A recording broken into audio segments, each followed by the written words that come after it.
Boa tarde, turma. Vamos dar continuidade hoje ao nosso assunto, Primeira Guerra Mundial, parte 2, capítulo 5, certo? Vamos continuar aquele assunto que a gente viu, os 5 pontos para o início da Primeira Guerra Mundial, certo? Vimos também como se deu as fases da guerra, vimos as duas primeiras fases, que é as guerras de movimento e a guerra de trincheiras, e hoje nós vamos ver a terceira fase e a entrada dos Estados Unidos e a saída da Rússia da guerra. E vocês vão já entender esse processo todo.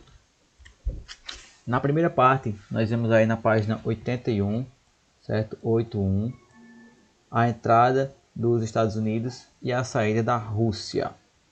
Como assim, professor? Vamos lá. Em 1915, a Itália rompe com a Alemanha e alia-se à Tríplice Entente. Por quê?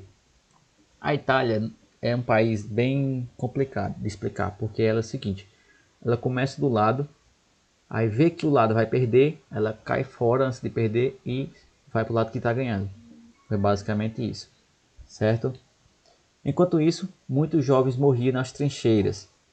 No início de 1917, a Alemanha decidiu adotar a guerra submarina, ou seja, usando agora submarinos no mar, afundando assim os navios inimigos que passassem nas terras inimigas, certo? E um desses navios era de quem? Dos Estados Unidos, certo? Ao afundar nos Estados Unidos, aí deu motivos para a entrada dos Estados Unidos na guerra.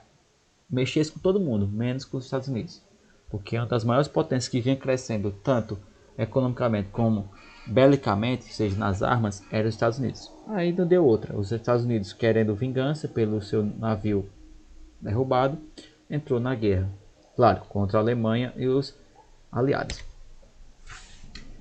Então, enquanto isso, né, os Estados Unidos vinham para a guerra, entrava.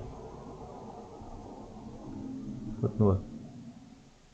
Lá na Rússia triunfava-se a Revolução Socialista de 1917, que é um dos temas que a gente vai estudar lá no próximo capítulo, Revolução Russa, Revolução Socialista, certo? E essa revolução era liderada por Vladimir Lenin, que a gente vai estudar também, tá bom? Então é um conteúdo para o próximo capítulo.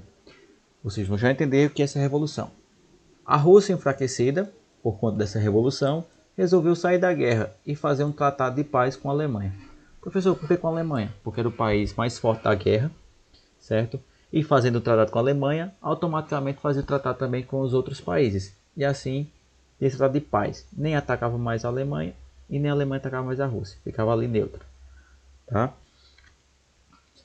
E temos então outra fase da guerra, que é uma nova guerra de movimento, ou seja, os soldados começaram a sair das trincheiras e a se movimentar. Por quê? Porque os soldados dos Estados Unidos vieram para ajudar, ou seja, seriam muitos mais soldados contra poucos da Alemanha. E nesse meio tempo, no entanto, uma rebelião popular sacudiu a Alemanha, forçando o imperador Guilherme II a renunciar. E em novembro de 1918, o novo governo proclamou a República e assinou a rendição, ou seja, viu que não tinha mais jeito de continuar a guerra, estava perdendo mais dinheiro, muito mais soldados, que no caso eram jovens de guerra e tudo mais, ela resolveu sair da guerra. E foi então que deu fim à Primeira Guerra Mundial, em 1918, com a rendição da Alemanha. Professor, por que só fala da Alemanha? Lembrando, porque a Alemanha era o país mais forte daquela época, assim, dos inimigos, né? Inimigos entre aspas, porque ninguém tem, para nós, quem são os inimigos ali? Quem são os amigos? Ninguém sabe. Era tudo uma guerra entre eles, tá? Mas vamos entender o saldo trágico da Primeira Guerra Mundial.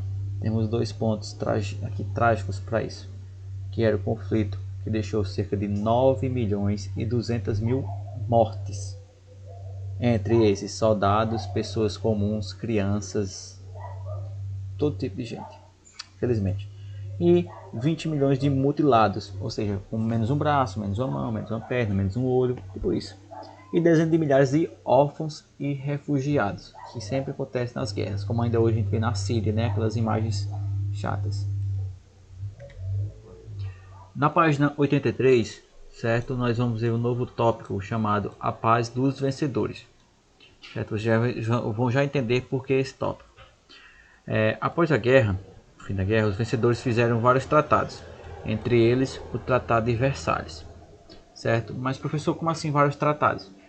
Tratados de paz, para não acontecer mais outra guerra, para que não ocorra mais esses conflitos, essas coisas, certo? E entre eles o mais importante, que é o Tratado de Versalhes, onde alguns pontos dizem o seguinte, que tem que devolver a região de Alsácia e Lorena para a França, que a Alemanha tem tomado, ceder aos vencedores todos os seus direitos sobre as suas colônias ultramarinas, ou seja, todas as colônias que a Alemanha e os outros países tinham, iriam ter que dar aos vencedores da guerra, certo? Iria entregar à França a propriedade absoluta, que vocês podem ver aí na página 3, o ponto C, que era como direito total de exploração das minas de carvão situadas na bacia do rio Sari, e pagar os seus adversários uma indenização de guerra bilionária, cerca de 33 bilhões de dólares. Tá? Ou seja, isso vinha morte de muitos jovens homens na guerra, também de famílias, desemprego à tona, tudo mais, e aí tem essa facada grande que a Alemanha tomou de 33 bilhões de dólares. Continua. E participando os lados vencedores, o Japão conquistou várias colônias alemãs na Ásia e consolidou-se como potência regional. Vocês lembram do Japão que vinha lá crescendo de pouquinho, só que pelas beiradas cresceu mais ainda. E após a guerra, o mapa europeu foi redesenhado. Daí deu origem a novos países, como eles: Tchecoslováquia, Áustria, Hungria e Iugoslávia. Certo? Como nós podemos ver o seguinte aqui, ó.